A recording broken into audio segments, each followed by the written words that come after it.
Hello friends, आप सभी का स्वागत है हमारे यूट्यूब चैनल विजार्ड क्लासेस पर। ये जो है बिहार पुलिस का क्लास है जो कि महा मैराथन है। लूसेंट किताब पर बेस्ड है। इसमें जो भी क्वेश्चंस लिया गया सब लूसेंट के सिलेबस पर ही आधारित है, लूसेंट किताब पर आधारित है।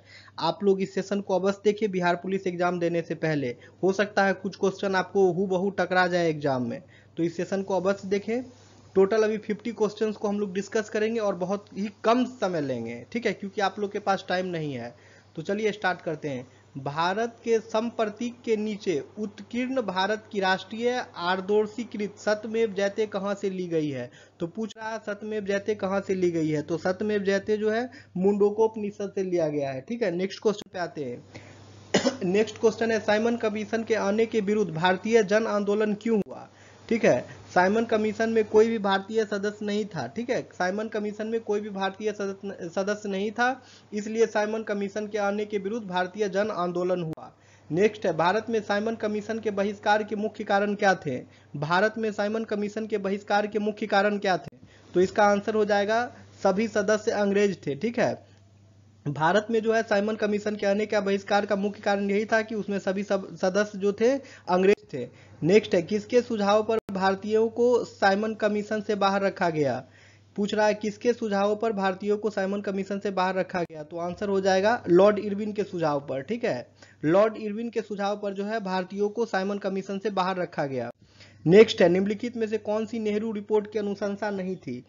ठीक है, तो पृथक निर्वाचन मंडल जो है ये नेहरू रिपोर्ट की अनुशंसा नहीं थी। बाकी डोमिनियन दर्जा, एकात्मक तथा लोकतंत्रीय केंद्र, वयस्क मताधिकार, ये सभी के सभी नेहरू रिपोर्ट की अनुशंसा थी। नेक्स्ट है साइमन कमीशन किस वर्ष भारत आया? ठीक है, पूछ रहा है साइमन कमीशन किस वर्ष भारत आया? तो साइमन कमीशन भारत जो है 1928 में आया था, ठीक है, 1928।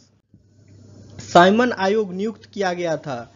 पूछ रहा है साइमन आयोग कब नियुक्त किया गया था? तो 1927 में। साइमन आयोग जो है 1927 में नियुक्त किया गया था। नेक्स्ट है साइमन कमीशन पहली बार भारत कब आया? तो आंसर हो जाएगा 1928 में। साइमन कमीशन जो है पहली बार भारत आया 1928 में। नेक्स्ट है निम्नलिखित साइमन कमीशन के सदस्यों में से कौन उदारवादी था? तो सर जॉन साइमन, ठीक है। साइमन कमीशन के सदस्यों में जो है सर जॉन साइमन उदारवादी था। नेक्स्ट है निम्नलिखित में से कौन मोतीलाल नेहरू समिति का सदस्य नहीं था? तो आंसर हो जाएगा अरविंद घोष। अरविंद घोष जो है मोतीलाल नेहरू समिति के सदस्य नहीं थे। बाकी ये सुभाष चंद्र बोस, जी.आर. प्रधान, सर अली इमाम, ये सभी के सभी मोतीलाल नेहरू समिति के सदस्य थे। बाकी अरविंद घोष जो है वो मोतीलाल नेहरू समिति के सदस्य नहीं थे।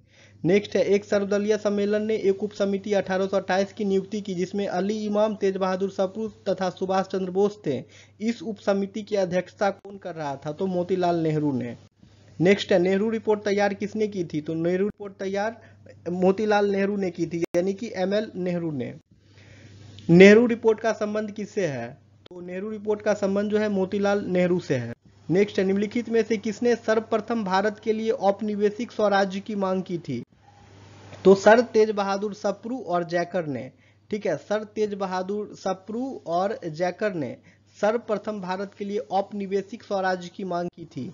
नेक्स्ट है किसने कहा था मेरी पीठ पर किया जाने वाला प्रत्येक प्रहार ब्रिटिश साम्राज्य के कफन में एक कील सिद्ध होगा?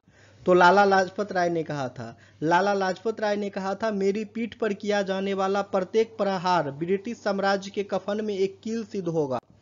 नेक्स्ट है लाला लाजपत राय घातक रूप से घायल हुए थे। तो लाला लाजपत राय जो है घातक रूप से घायल हुए थे साइमन कमीशन के विरुद्ध प्रदर्शन में, ठीक है। लाला लाजपत राय जो है घातक रूप से घायल हुए थे साइमन कमीशन के विरुद्ध प्रदर्शन में। नेक्स्ट है साइमन गो बैक के नारे का निर्माण किसने किया? साइमन गो बैक के नारे का निर्माण किसने किया था? तो आंसर हो जाएगा यूसुफ मेहर अली। यूसुफ मेहर अली ने साइमन गो बैक के नारे का निर्माण किया था। नेम नोट कर लीजिए, यूसुफ मेहर अली। यूसुफ मेहर अली, इन्होंने साइमन गो बैक के नारे का निर्माण किया था। नेक्स्ट है नेहरू रिपोर्ट द्वारा अनुमोदित स्वतंत्र उपनिवेश के विचार का निम्नलिखित में से किसने विरोध किया था? नेहरू रिपोर्ट द्वारा अनुमोदित स्वतंत्र उपनिवेश के विचार का निम्नलिखित में से किसने विरोध किया था? तो सुभाष चंद्र बोस ने। नेक्स्ट है साइमन कमीशन भारत में किस उद्देश्य से आया था? साइमन कमीशन भारत में किस उद्देश्य से आया था? तो अंग्रेजों द्वारा भारत में एक उत्तरदायी सरकार के गठन की धारणा को प्रकट करना, ठीक है। अंग्रेजों द्वारा भारत में एक उत्तरदायी सरकार के गठन की धारणा को प्रकट करना। नेक्स्ट है लाला लाजपत राय घायल हो गए थे, किस घटना में? तो लाला लाजपत राय जो है घायल हो गए थे साइमन कमीशन के विरोध लाठीचार्ज में। ठीक है, लाला लाजपत राय जो है घायल हो गए थे साइमन कमीशन के विरोध लाठीचार्ज में। नेक्स्ट है, पंजाब केसरी की उपाधि किसे प्रदान की गई? पंजाब केसरी की उपाधि किसे प्रदान की गई? तो लाला लाजपत राय को। लाला लाजपत राय को जो है पंजाब केसरी की उपाधि प्रदान की गई। निम्नलिखित में से मुस्लिम लीग के किस अधिवेशन में मोहम्मद अली जिन्ना एम.ए. जिन्ना ने अपना 14 सूत्री प्रस्ताव रखा? ठीक है, यानी कि मोहम्मद अली जिन्ना ने मुस्लिम लीग के किस अधिवेशन में अपना 14 सूत्री प्रस्ताव रखा? तो 1929 में। ठीक है, तो 1929 के अधिवेशन में जो है मोहम्मद अली जिन्ना ने अपना 14 सूत्री प्रस्ताव रखा था। नेक्स्ट है, नेहरू रिपोर्ट का मसौदा डैश की अध्यक्षता वाली एक समिति द्वारा तैयार किया गया था और उसका विषय क्या था?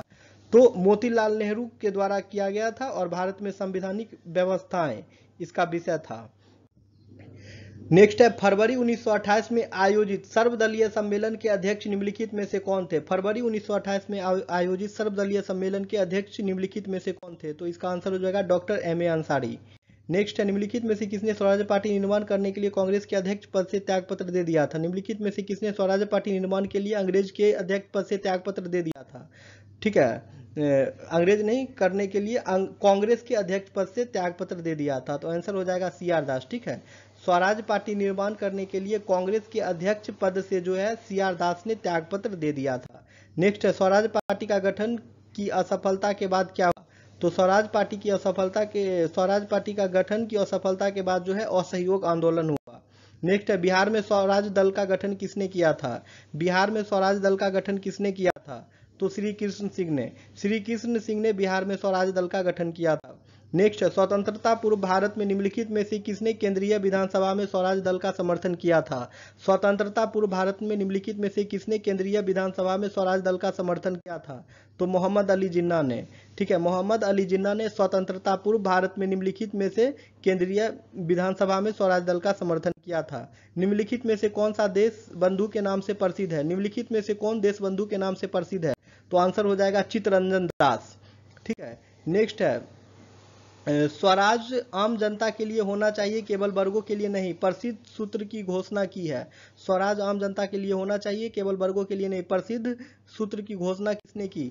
तो सी.आर. दास ने। ठीक है, सी.आर. दास ने घोषणा की थी स्वराज आम जनता के लिए होना चाहिए केवल वर्गों के लिए नहीं। नेक्स्ट है, सेंट्रल लेजिस्लेटिव असेंबली का प्रथम भारतीय अध्यक्ष कौन था? सेंट्रल लेजिस्लेटिव असेंबली का प्रथम भारतीय अध्यक्ष कौन था? तो इसका आंसर हो जाएगा विट्ठल भाई जे पटेल। ठीक है, इसका आंसर हो जाएगा विट्ठल भाई जे पटेल। नेक्स्ट है, साइमन कमीशन की सिफारिश के बारे में क्या सत्य है? साइमन कमीशन की सिफारिश के बारे में क्या सत्य है? कि द्वैध शासन का उन्मूलन।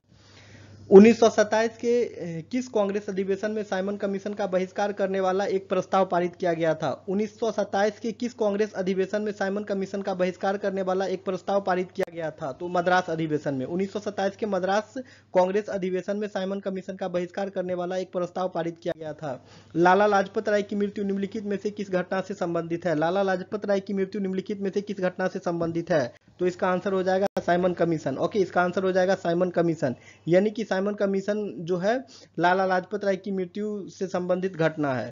नेक्स्ट है, साइमन कमीशन किसके लिए नियुक्त किया गया था? साइमन कमीशन किसके लिए नियुक्त किया गया था? तो साइमन कमीशन जो है भारतीय संवैधानिक सुधार के लिए नियुक्त किया गया था।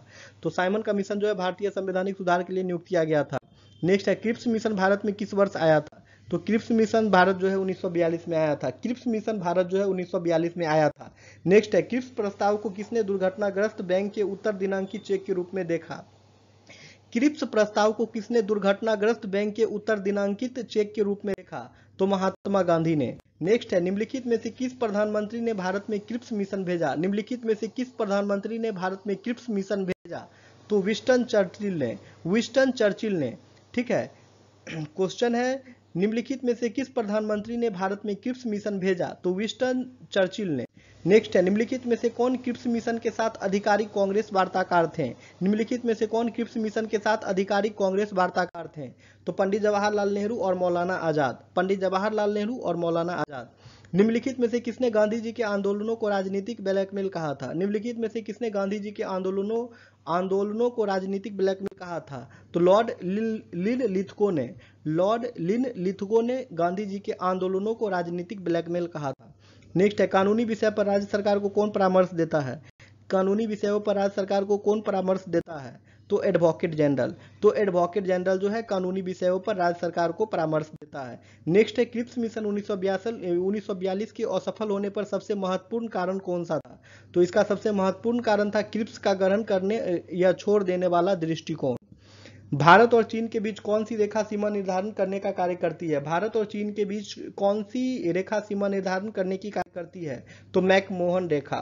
ठीक है, मैकमोहन रेखा जो है भारत और चीन के बीच रेखा सीमा निर्धारण करने का कार्य करती है। नेक्स्ट है राष्ट्रपति द्वारा राज्यसभा में कितने व्यक्ति मनोनीत किए जाते हैं? राष्ट्रपति द्वारा राज्यसभा में कितने व्यक्ति मनोनीत किए जाते हैं? तो इसका आंसर हो जाएगा 12।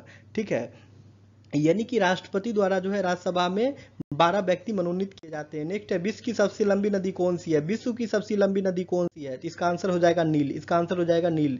नेक्स्ट है भारतीय कृषि अनुसंधान संस्थान कहाँ स्थित है? भारतीय कृषि अनुसंधान संस्थान कहाँ स्थित है? तो इसका आंसर हो जाएगा नई दिल्ली। नई दिल्ली में जो है भारतीय कृषि अनुसंधान संस्थान स्थित है। नेक्स्ट है भारत में सबसे ज्यादा कौन सी मिट्टी पाई जाती है? भारत में सबसे ज्यादा कौन सी मिट्टी पाई जाती है? तो इसका आंसर हो जाएगा एल्यूबल मिट्टी। इसका आंसर हो जाएगा एल्यूबल मिट्टी। नेक्स्ट है राष्ट्रपति और उपराष्ट्रपति की अनुपस्थिति में कौन कार्य ग्रहण करेगा? राष्ट्रपति और उपराष्ट्रपति की अनुपस्थिति में कौन कार्य ग्रहण करेगा? तो इसका आंसर हो जाएगा सर्वोच्च न्यायालय का मुख्य न्यायाधीश। यानी राष्ट्रपति और उपराष्ट्रपति की अनुपस्थिति में जो है सर्वोच्च न्यायालय का मुख्य न्यायाधीश जो है कार्यभार ग्रहण करेगा। तो ठीक है फ्रेंड्स, ये हमारा आज का क्लास था जो कि महा मैराथन था बिहार पुलिस के लिए। हमने 10 से 12 मिनट में टोटल 50 क्वेश्चंस को डिस्कस कर दिया फ्रेंड्स। अगर आप लोग को हमारा सेशन पसंद आता है तो आप लोग हमारे वीडियो को लाइक अवश्य करें, चैनल को सब्सक्राइब कर लें ताकि आने वाले वीडियो का नोटिफिकेशन मिलता रहे, क्योंकि अभी बहुत सारे बिहार पुलिस और बिहार दरोगा को लेकर के हमारे चैनल पे क्लास आने वाली है। ठीक है फ्रेंड्स, तो चलिए वीडियो को एंड करते हैं, फिर मिलेंगे नेक्स्ट सेशन में। Thank you everyone.